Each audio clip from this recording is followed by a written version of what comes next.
Hello, and welcome to the program. This is the Black Ponderer, and I'm the host of this YouTube channel.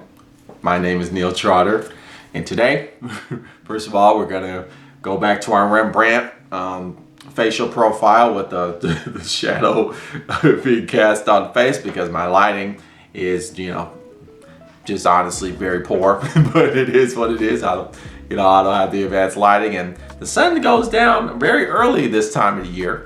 And I was really busy today. I was trying to get some sunlight in a video, but it just is too late. Sun's already down, but I got it. I'm wanting to shoot this, so we're gonna just roll with it. Black Ponderer, we're a lo-fi channel. That's just how we roll here.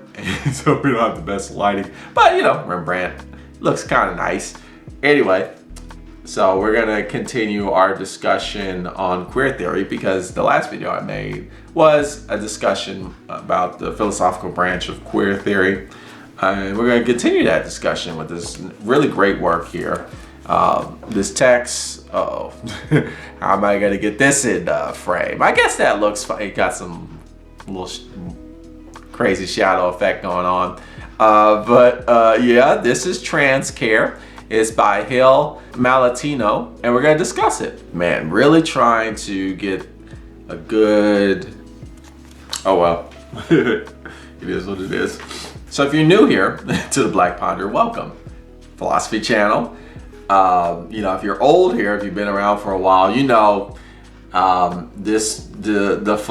Black Ponderer has been going toward this trend.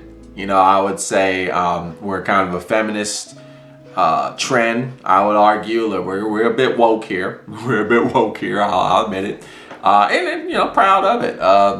So in my opinion, philosophy should be going toward the direction that feminist theory is leading toward. I really think that. I think like a lot of useful philosophy can be found there, and I'm serious. A lot of people will scoff and kind of blow that off, and many people probably already turned off the video like, don't get that woke ideology in my face. But I don't know, I think that some very intelligent discussion about ontology, about existentialism, just study the nature of human being in general you can really find it in the branch of queer theory, which is a branch of feminism. Now I know there's plenty of feminists out there who would say like, queer theory is not particularly a branch of like feminism, particularly those feminists who really hold on to the binary male female like framework. Women are this, and trans are not women, and all this bullshit that you hear even a lot of feminists will say. But in my opinion, I think we need to reorient not just philosophy, but feminism needs to start going toward queer theory. And you have all these different approaches to feminism. You got the different waves: first wave, second wave, third wave. Now I'm even hearing there's a fourth wave. But within these waves, what occurred out of that was queer theory. Now I think many people would argue who are in that space, they would say like, well, queer theory is kind of going its own route. It's kind of leaving feminism behind. I think rather we should continue along the path that feminism has started and orient it toward where queer theory is taking us to. And we really should think about this philosophically, because I think there's some very useful information about like ways of being that can really help this society. And that's what it's all about in the end. How can we be better human beings? How can we allow the human being to develop in more progressive, when I say progressive, I mean more constructive, useful ways that enable us to be better as just living beings, right? I mean, that's what it's all about. And I do believe like queer theory has a lot of answers to that. And that's what we're gonna talk about here. So in Trans Care, Trans Care makes this argument, or I don't know if it's less of an argument, more just a statement of fact that, queer people, specifically trans people, but, queer people overall, queer folks, they, their existence kind of depends on care, community care. And, it's more apparent with queer people, trans people, than it is with many other communities. You know, all communities, all people need care. And specifically, we're going to dive into like mutual aid, that kind of care, but community care. Everybody needs that kind of care. But, you know, the queer people, the LGBTQIA plus, they've been really seeing a lot of that, the brunt of institutional oppression and discrimination. You know, it's to the point where, well, there's no choice. We know mutual aid because that is integral to our existence, right? And so we can look at the queer experience, the trans experience, and really learn about like mutual aid in action. And then from that, we can kind of extrapolate or generalize like, okay, this is how it happens with all communities, right? Or all societies. But, you know, we have this lie, and we'll talk a bit more into depth about this lie about like independence, picking yourself up by your bootstraps, you know, a dog eat dog and all this shit. But, you know, it is easy when you're not being oppressed systemically, right, by institutional powers to kind of live that lie. But when your existence is actively being denied by institutional powers, it's very difficult, if not, you know, impossible to live that lie or like buy into it, right? And I think what was brought up in this book is that when you look at the queer experience, queer people living their life successfully with fulfillment, really engaged in meaningful ways of life, you see that very obviously, like, oh yeah, there's some radical interdependence happening. There's some radical interrelation that's happening, and that enables beings to be successful.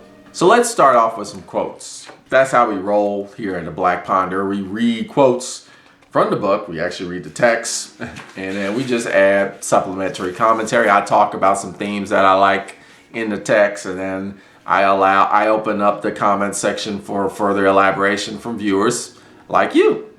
So let's begin. This is page 2, and this is the 5th line, okay? The integral anarchist concept of mutual aid. All right, so let's dive into what is mutual aid. You might have heard that word. Is can be a political buzzword, but what is it really? Well, it's broken down here. From each according to their ability, to each according to their need. A resilient care web coheres through consistently foregrounding the realities of burnout and the gendered, race, and class dynamics that result in the differential distribution of care for those receiving it as well as those giving it. A care web works when the work that composes it isn't exploitative, appropriative, or alienated. This is the gauntlet thrown down by any sustained attempt to collectively cultivate a care web. It challenges us to be deliberate, to communicate, capacity to unlearn the shame that has become attached to asking for, offering, and accepting help when we've been full body soaked and steeped in the mythos of neoliberal, entrepreneurial self-making. It asks us to think carefully about what constitutes good care. It prompts us to sit communally with the question of how best to care for each other with our differing abilities, idiosyncrasies, and traumas, with our hard to love thorns intact and sometimes injurious to ourselves and each other. Okay, yeah, so a lot of things being said there. Let's talk about mutual aid versus, the charity model, right? Where it's kind of more of this hierarchical top down, like, I'm going to help you out and you're not going to help me out. I'm the one that's helping you, you're not helping me. Or like, I'm going to sacrifice a lot of my being, like my resources, I'm going to sacrifice a lot to help you out. So man, that's, I'm such a hero or like I'm, really doing a lot for you. And isn't that something? Like, I'm doing so much for you, I'm giving you a lot. And it almost becomes like a debt creditor type of situation. So we get into that. So that's not what mutual aid is. And then they talk about like neoliberal entrepreneur, self-made, the whole hustle culture, self-made man myth, and you take that into like the non-profit industry. Eventually what happens, and we see this in our society, care becomes commodified. It becomes capital, right? It becomes commodified, and then people start using, treating care like it's work. Like it's like, it's like a career, right? And so then the burnout happens, and is care actually happening? Like, are you really enabling people to be better through like aiding each other, or is this just some sort of business model, right? So that concept is being brought up there. Now let's continue with my next quote here. This page 3, the 4th paragraph. Whatever being trans is about, it's decidedly characterized by upheaval and emergence into a social world with shifting and shifted parameters. For many of us, surviving this process means committing to forms of healing that are unthinkable, indeed impossible, without care webs, right? So, the author is saying like, hey, trans people, we need these care webs, and we can't make this into like a business, right? This is not some sort of neoliberal capitalist venture for us. This is like survival, right? And so we got to make this work, right? We can't, we can't just burn out, right? We got to make this work so that we survive. So let's elaborate more into this. This is page 6. This is the 5th to the last line of the 1st paragraph. How we might begin to move beyond the rhetoric of burnout and toward a logic of post-scarcity in order to do justice to the methods of collective support that we have spent decades actively inventing and elaborating, and to render them more robust. There's a lot being said there. So, we're looking at the trans experience specifically, or, maybe queer people generally, and how like they've been constantly oppressed and discriminated against in society by, institutions of power that are built off of like patriarchy and this binary structure of male, female, male as breadwinner, dominant, aggressive, woman as subordinate, baby maker, right? Submissive, what society has made normal, right?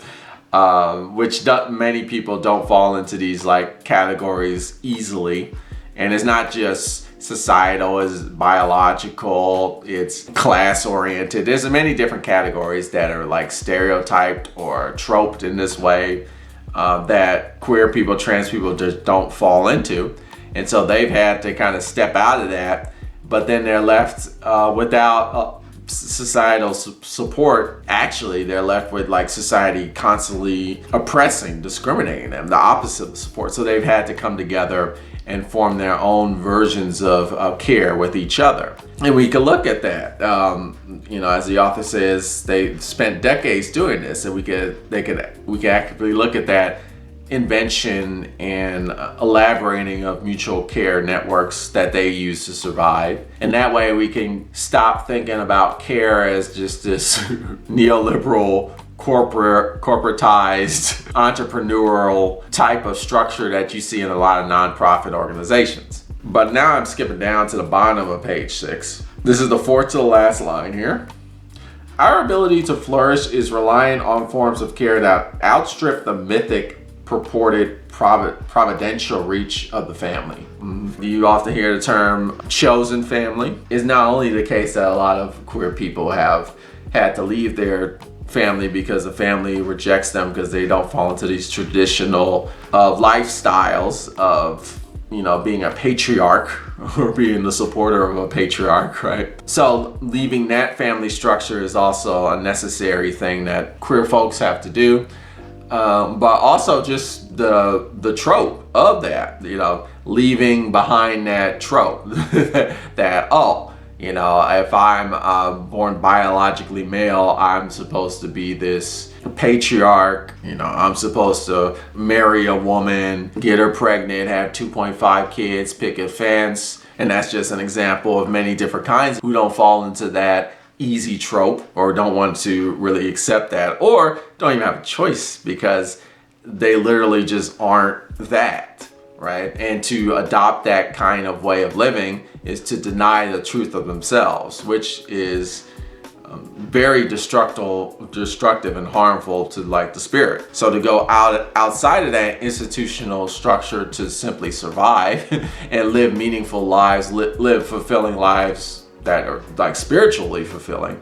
And when I say spiritually, I'm not necessarily talking about religious spirituality. In fact, like I'm not talking about that. I'm talking about like, you know, fulfilling, meaningful, emotional, psychological fulfillment, where you can live a life that you can look at it and be like, oh yeah, now I'm living the way that I actually want to live, because this feels like who I actually am. For a lot of queer and trans people, they have to look for that outside these institutional networks and create their own networks of care for that to happen. And we can go into that even further. This is page 14, the 8th line here. Misgendering, when it happens to a trans person, is equally routine, but the felt impact can be more desperate, because when it happens to us, we are being told that we, as Ava Hayward so powerfully puts it, don't exist. The author is quoting another critical theorist,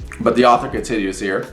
Being told we don't exist despite all the obvious indicators that we in fact do operates as an attack on ontology, on beingness. Right? Now we're getting philosophical here, as the author quotes Hayward here. But the author continues, this form of ontological attack slips too easily into a justification for harm. It is a way of marking trans populations as subhuman, thus expendable, disposable, dismissive, even killable. Because it has happened to most of us regularly for quite a long time, each time it occurs resonates down the long corridor of a life, echoing each other moment wherein this denial of existence has happened. And we live in this world, and that's pretty obvious. The existence of trans people particularly are just denied by our society.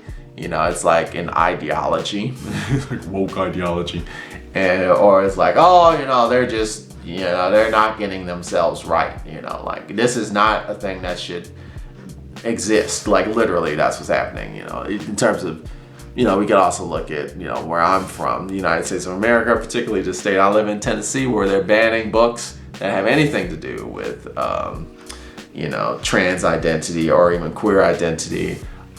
From the public schools, right? So they're literally trying to erase the existence or the knowledge of the existence of trans people, even though like, yeah, no, trans people are here, they exist, they are living. That constant like denial from institutions, right?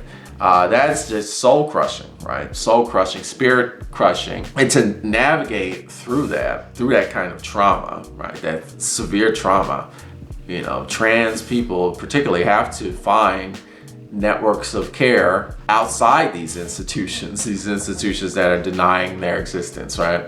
Through each themselves, these mutual aid networks. So let's go to page 21. This is the 6th to the last line. Characterized by a fundamentally bifurcated and unequal energetic exchange, where the roles of helper and recipient are clearly demarcated, hierarchical, non-fungible, and non-reciprocal, the relationships that produce burnout are not horizontal or non-hierarchical, peer-to-peer. As an extension of this logic, burnout is conceptualized as a personal, individualized, rather than a communal issue. Particularly looking at the case for trans people. To exist, to live fulfilling lives, they don't have a choice. Like they have to find networks of care that are outside, you know, normalized institutional structures. So, you know, mutual aid is about giving care to people and, you know, providing care, providing help, providing aid, whether that be just survival, resources, you know, food, drink, water, rent, you know, or emotional support, or, you know, education, you know, all the above, you know, all these things. And so the danger, what could happen, right, is, you know, somebody's giving all this care to somebody else and they're beginning to wear and tear, like, you know, I'm giving you all this stuff. I'm giving you all this aid, all this emotional support. This is draining. It becomes this one-way relationship of caregiver and recipient. There's no other way around. But the thing is, with mutual aid specifically, it tries to avoid that. The point is, there's an avoidance of this one-way hierarchical relationship. And so in that way, that kind of situation where somebody's being burned out because they're caring too much, that goes away, because there's a non-hierarchical recipient relationship where care is given both ways. So let's further get into that. The language of compassion fatigue, or vicarious trauma, becomes challenging here. Compassion, the experience of deep sorrow or sympathy for the suffering of an other, is an inadequate, effective accounting of what transpires within a community or collective, is involved in acts of caring and being cared for that are informed by similar and mutually resonating forms of traumatization. Other terms utilized within the psychological literature for this phenomenon are secondary traumatization or secondary traumatic stress, which enumerate a hierarchy of traumatization that can't possibly, in its ordinal logic, do justice to the kinds of mutual traumatic resonance that circulate between trans subjects involved in acts of caring. The author's really breaking it down here. He's, given these names, these names that are often being used to describe this phenomenon of somebody really stepping up to the plate, helping out their fellow person in the same situation, a trans person helping out another trans person, but the trans person, the advocate, is giving. And you can see this in many other different communities where you have the social advocate worker or the helper who's really helping everybody in need, and then eventually they start getting traumatized, right? Because they're giving so much, right? There's a trauma that forms there. So we're starting to name this phenomenon. I continue with the text. The framework offered by burnout posits a discrete subject or subjects as a source of the carer's fatigue, stress, and trauma. It encourages the person suffering burnout to casually transfer these allied negative effects to an other or others, who then become the source of the burnout that affects the subject. This denies the very basic facts of interdependency, mutuality, and subject interwovenness, and encourages us to minimize the complexity of the affective interchanges at work when marginalized subjects engage in the work of making each other's lives more possible. So how can we think beyond burnout? How can we do justice to the fact that we are often triggered by one another in the act of caring, but nevertheless need one another in both specific and abstract ways to get by? So the fact of the matter is, we're radically interdependent of each other. And the text goes into that further. When we care for somebody, right, we're actually also receiving care, right? The problem is our institutional societies, corporations, the entrepreneurship, dog eat dog mentality, hustle culture, even nonprofit organizations, many of them, you hear the name nonprofit industrial complex. They're structured in these ways that aren't conducive to that reality, that mutual caregiving.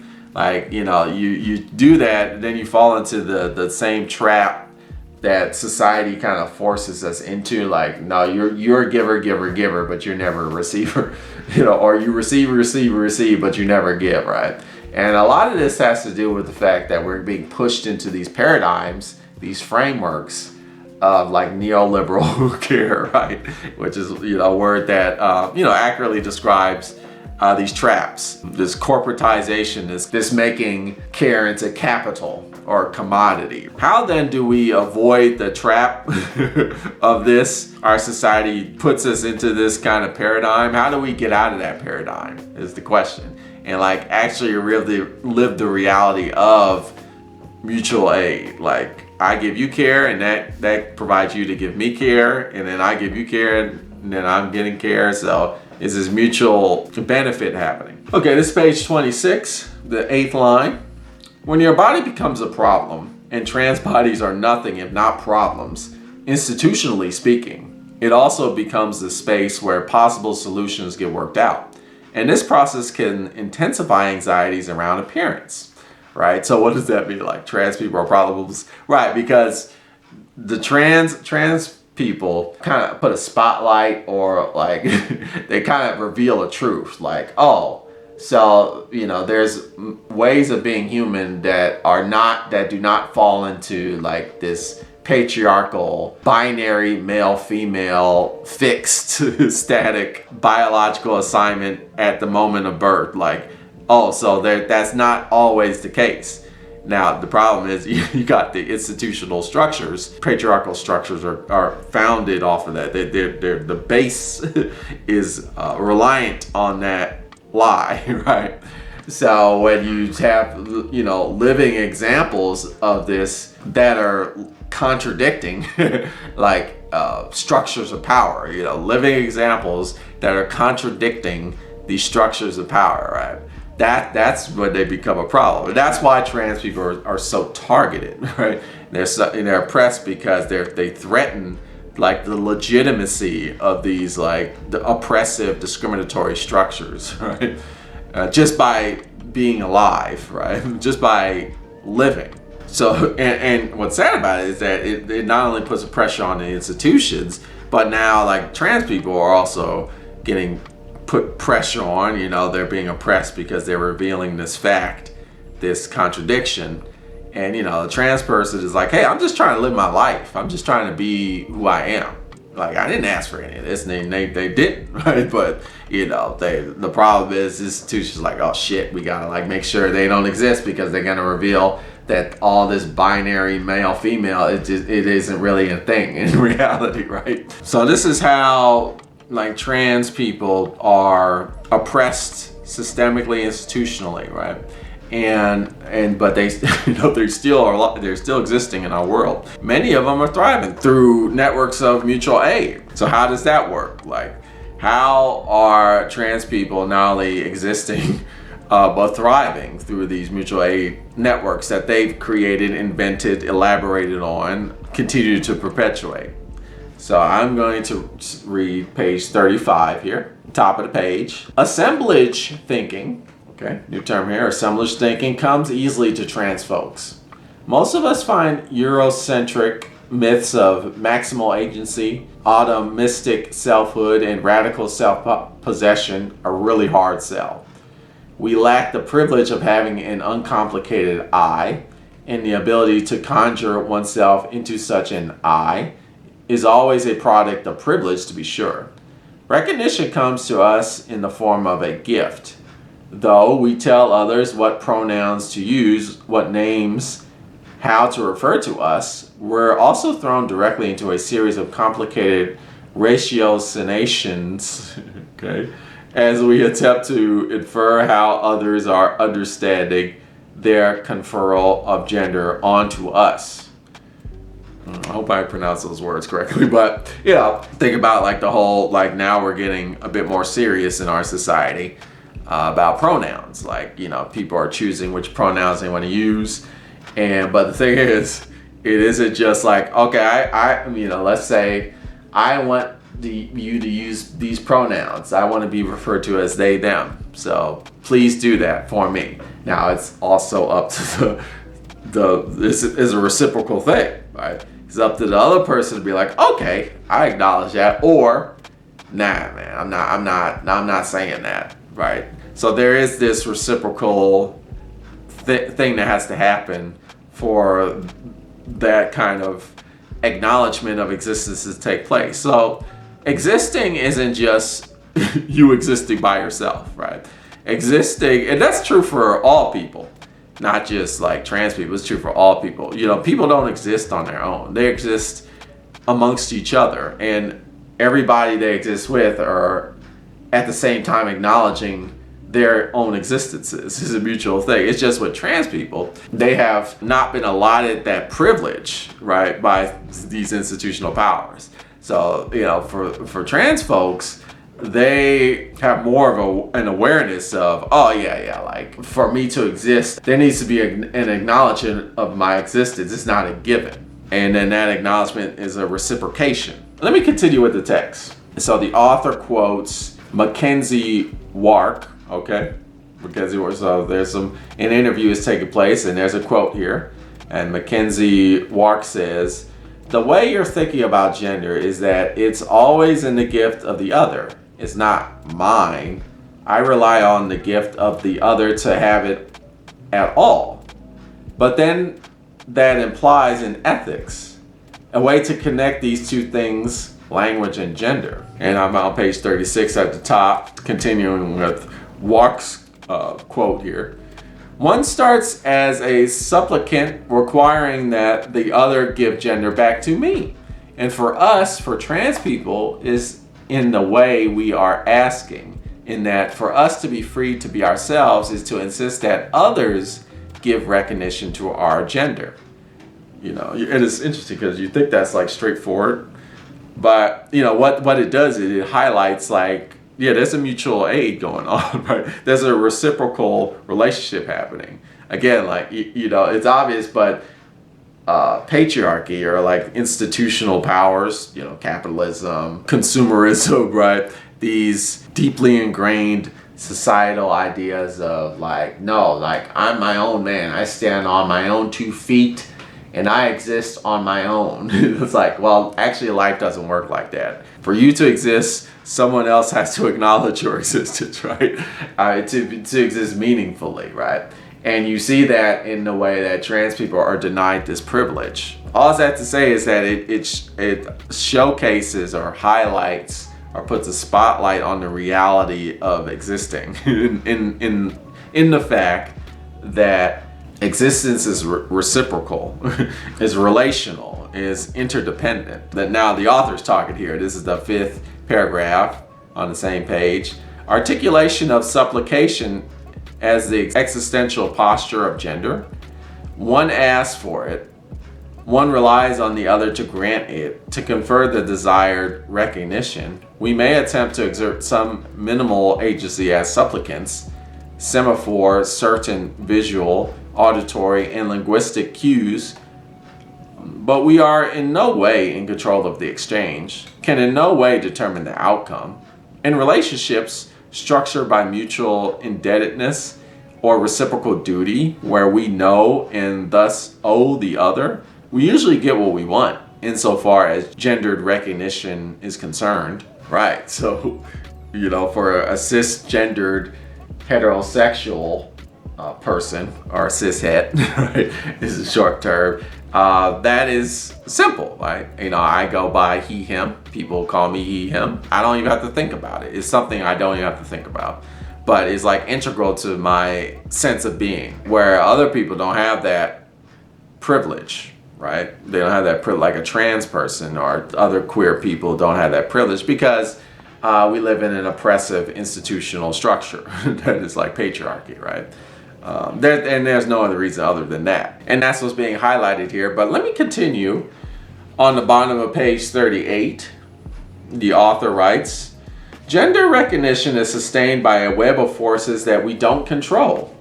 Because we rely on others for recognition, we understand how selfhood is given through such forms of recognition. Because when such recognition is withheld, we intimately sense that we are being relegated to the position of the monstrous, simultaneously both more and less than human.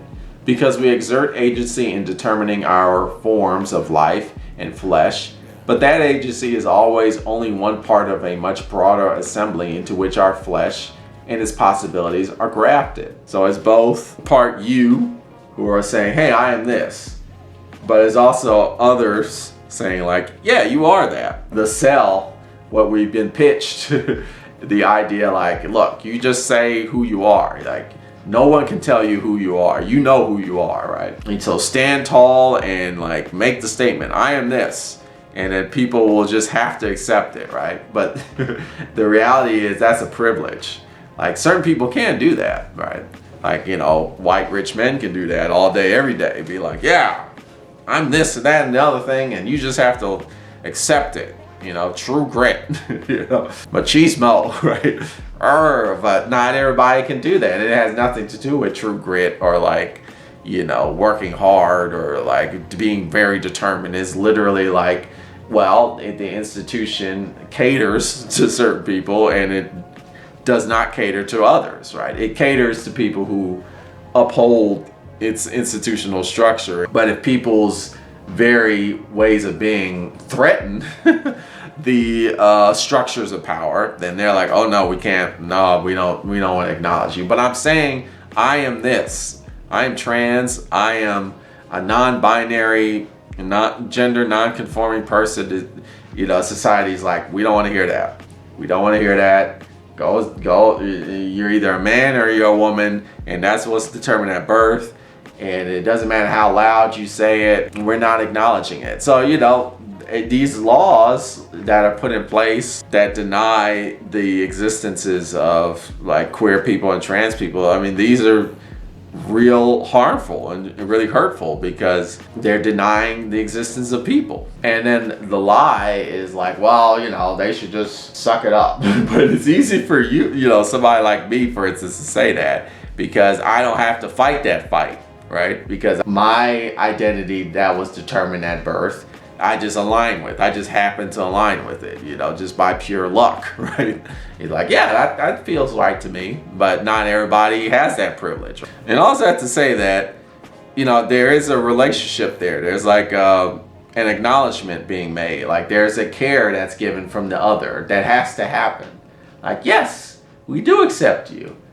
We accept you as, you say you're that, okay. You're that. That's a giving right there that needs to happen. And we do it for, normative identities and genders and sexualities, but we don't do that to genders and sexualities that are not deemed normal by societal standards. I skipped down 10 lines. We're on page 39 now. The ways in which everyday acts of interpersonal recognition are the crucible through which such assemblages come into legibility or illegibility. When somebody says, yes, my name is Mr. Kent. Yes, Mr. Kent. Just accepts it right off. That's, I'm Madame, Mademoiselle. Yes, Mademoiselle. Yes, that's what you're. Hello, madam. Hi, lady. How you doing? Just immediate recognition. And that's taken for granted. We're just repeating. I'm trying to reiterate this point of, people who fit in the social categories neatly, these gender and sexual categories neatly, they're only doing it because society has granted them the privilege to do it. Skip down 3 lines. Trans bodies are particularly Frankensteinian, okay, or Frankensteinian, and thus natural cultural assemblages par excellence has dominated, though many of us are quick to point out that what is true of trans bodies is not all particular to them. Indeed, normatively gendered cis people too are just as assembled, just as biotechnically mediated as we are. The deployment of the trans body as assemblage in its circuitous and widespread reiterations bears a certain pedagogical and ontological value as it demonstrates the stitched together intra-active constitution of all embodiment.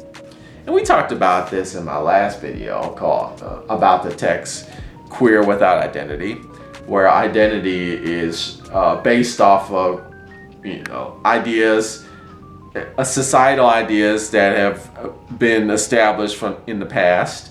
The idea of a man has been developed throughout history. The idea of a woman has been developed throughout history. The ways we refer to each other, certain identities and ways of being have been established throughout the millennia, right, of human history, and we build upon those ideas, right? And that's true with everything, with genders, with race, with religious identities, certain kinds of classes, right, etc., etc. But trans people, right, that author's saying, because they exist outside normative institutional structures, they really have to cobble together their own ideas of self, right, and kind of put them together and like kind of like a Frankenstein style of way, but in this like very constructive, imaginative, innovative, and beautiful way, which, you know, honestly, like mainstream media has kind of absorbed and taken in and kind of adopted, right? As you begin to see, like, you know, terms like rainbow capitalism or like the commodification of queer culture. So there's that. But even like inventions, technological advancements, you know, there's so many things that have been developed by trans people, by queer people, and have been adopted in history, in our institutions. This has happened while trans people continue to form identities of self and ways of being and construct new ways of existing. So now we go to page 40 at the top. Materiality in its entangled psychic and physical manifestations is always already a patchwork, a suddering of disparate parts. So, while trans bodies are routinely theorized as a prompt for cis folks to reconsider the nature of nature, right? So, that's a good point. They, you know, the authors bring it up. People like me, like cis folks, are like, you know, trans people can tell us about the nature of reality, right? I don't want to be falling into that. I kind of am in a way. I just gotta be careful about that. You know, trans people can just you know, open up doors to existential ways of being that we've never explored before. Like, let's not fall into that trap. But I'll continue. And by extension, the nature of embodiment, we have not thought very much or very carefully about whether and what form of an ethics might spring from such a reconsideration. In other words, it matters deeply both how we care and who cares for those assemblages we are. Yeah, so, you know, it's important to acknowledge, you know, to think about this as, you know, mutual aid, like as caring for one another, because at the end of the day, what's most important? Kindness and compassion for each other. You know, so I try my best. You know, I'm trying to be a good ally. You know, I have loved ones who are trans and other queer folks who are my closest buddies and loved ones. And so what I'm interested here is to see, like, okay, how do we care for each other in better ways, right? And what can trans folk and queer folk, the ways that they have existed and lived in the ways that thrive, how can I, as like a cis folk ally, right? How can I build upon that and, you know, go to take it to other cis folks and be like, hey, you know, we need to build our mutual aid networks and like learn how to care for each other better. This is what we should not lose sight of, is what's being said there. But I'm skipping down to the end of that paragraph, the fourth line to the end of the last sentence of the paragraph. It informs how and where we may assemble our bodies and selves in interaction. When we show up in public, when we plug our assembled bodies into an assembled public, what's the ethos, right? And that's important. Like, is it an ethos of compassion or and care? But like, what kind of care?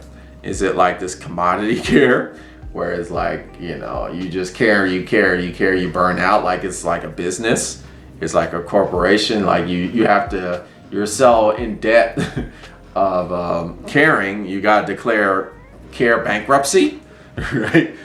File bankruptcy, what is it? Bankruptcy chapter, what? 14, I don't know, I'm not into the finance, but no, that's not the type of care we're talking about here. I'll just continue reading here. I'm calling attention to collective ways of doing, the norms and principles that emerge from such ways of doing.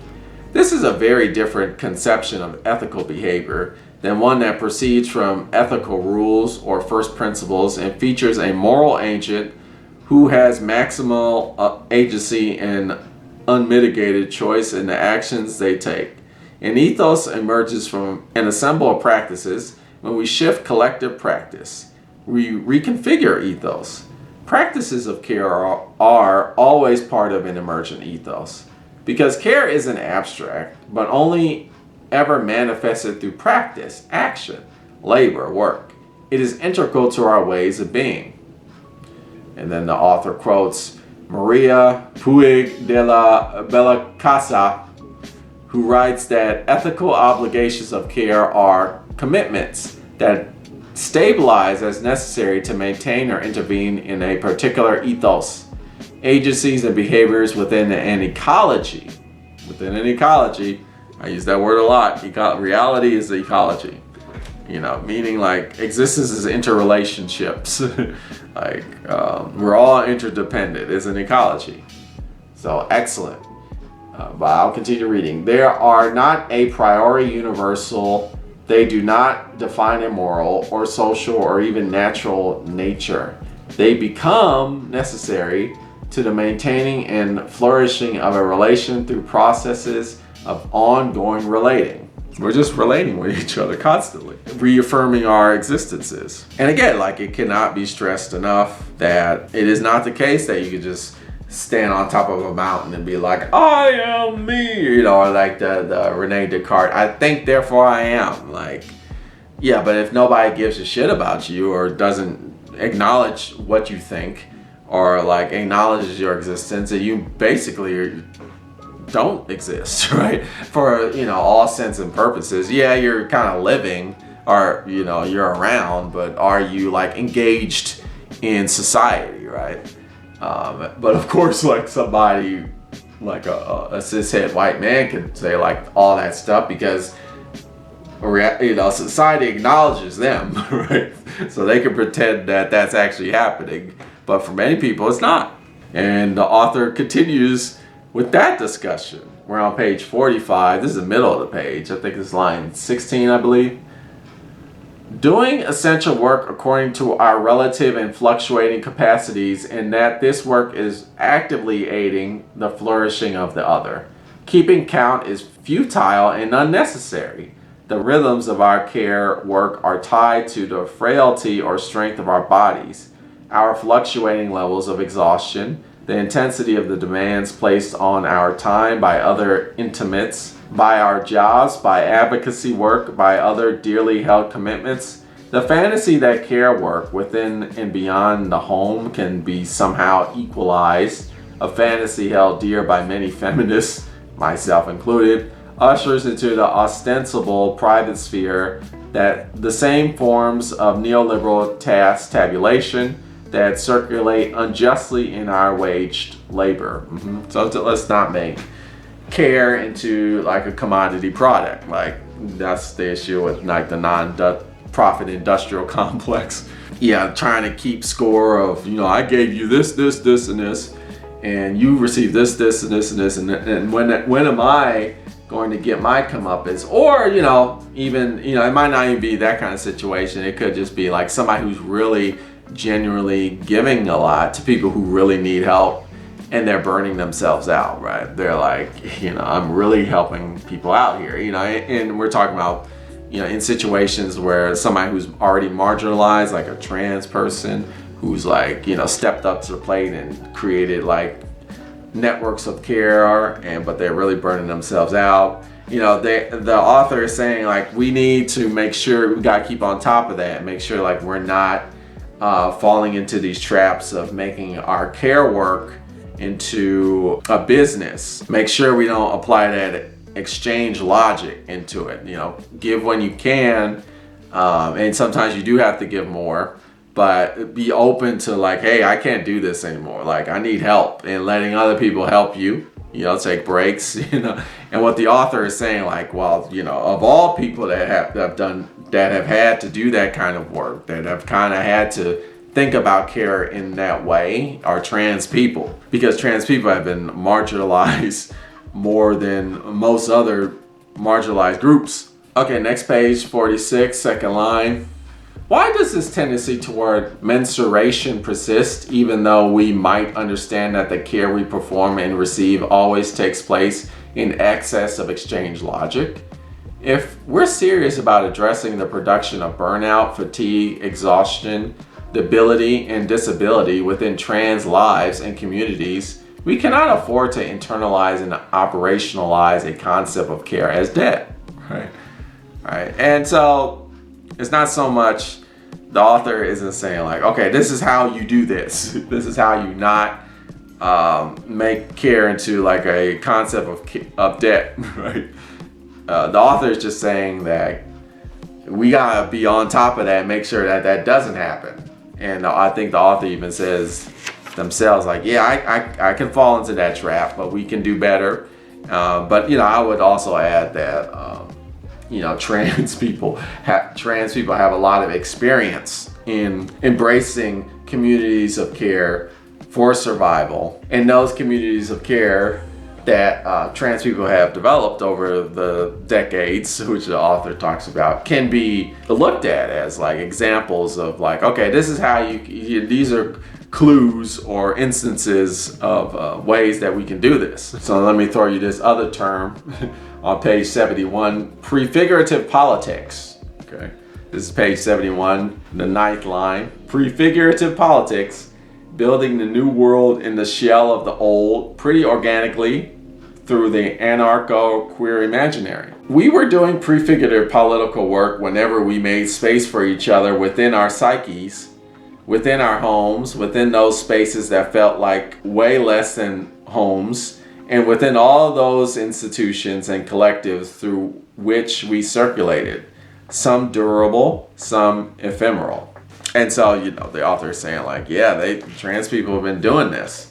They've been doing it, and they've been acknowledging it. Acknowledging what? Acknowledging that like mutual aid is part of lived experience. And you can see that very directly with communities of care of queer folk. The only reason why you can't see it so much directly with other communities is because many other communities have the privilege of like accepting the lie of like, yeah, no, I don't need anybody to help me. I did this all by myself. Like, and for a society to believe that, right? Like, the self-made millionaire man, like the Jeff Bezos or the Mark Zuckerberg or the, Elon Musk. I did this all by myself, right? Or I worked so hard and look how far I've gone. I worked very hard and look, and you're not acknowledging all the amounts of inherited wealth that these people have gotten over the years throughout their entire life. The family members that have helped them and accepted them, embraced them. When privileged people can say that, when they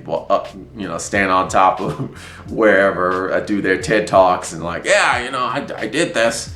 It's me. Like, and the society believes them, right? Whereas like, queer trans folk, they can make those kinds of statements and they're just like, yeah, whatever.